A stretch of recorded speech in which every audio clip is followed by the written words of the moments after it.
Okay, I wanted to talk about a device in the movie Chinatown, the old noir film from the 70s with, what's his name? Jack. Jack is a dull boy. Shit. Jack Nicholson. Um, there was a single device that I intentionally noticed. Now, and these things are, here's a tip. Pay attention. When you're watching a movie, just pay attention. When you see a thing happen, you can note it. You're often rewarded if you have a good director. There's a scene where he starts initially investigating the central crime and the hard-boiled main character, and he goes to this bluff. He follows someone there. There's water underneath. He's kind of on this cliff face. And you hear this car approaching, or you hear something that sounds like a car. It's like, okay, detective stop. And then you're going to see lights or something. Very classic. He's going to duck below. And then out of a pipe right next to him shoots water. Okay, so this car, what you thought was a car, would sound like one. I was thinking, oh, that was a really cool trick, whether the director intended it or not.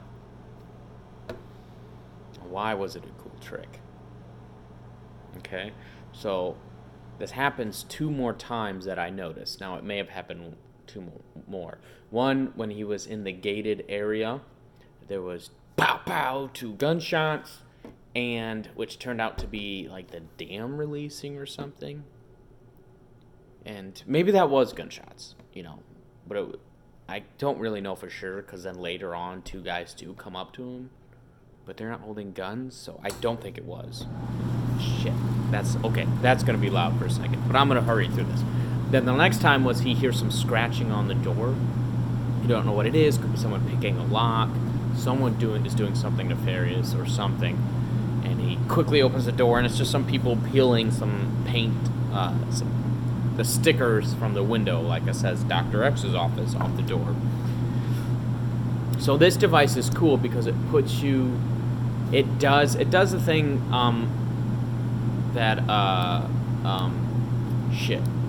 Oh fuck it, I can't think of this director, but this director, Roman Polanski, does it in this movie, and I've never seen any of his other films. And there's a couple other directors, I can't think of the dude's name I'm thinking of, that also do this.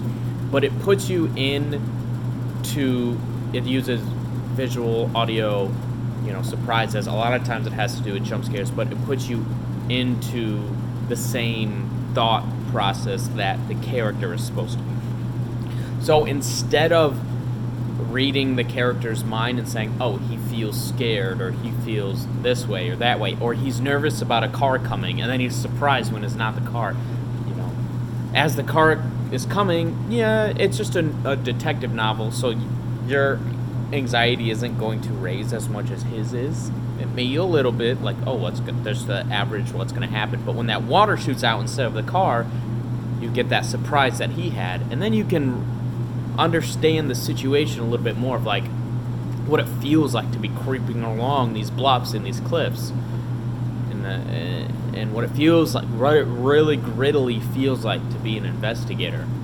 So use these things. So the obvious example that does this, and obviously everyone knows that do this poorly, is horror movies, and they use jump scares, and then that's it. So jump scares is this thing which is supposed to give you the feeling. The feeling of what's going on without having to read the character's reaction. Make sense? And it sounds obvious, but there's not as many instances as that. In dramas, we're looking at the character interactions, and besides maybe some very personal life things we may attach to some things and that may trigger us or something, we're usually empathizing with the characters in a very direct way. With these tricks, you're not.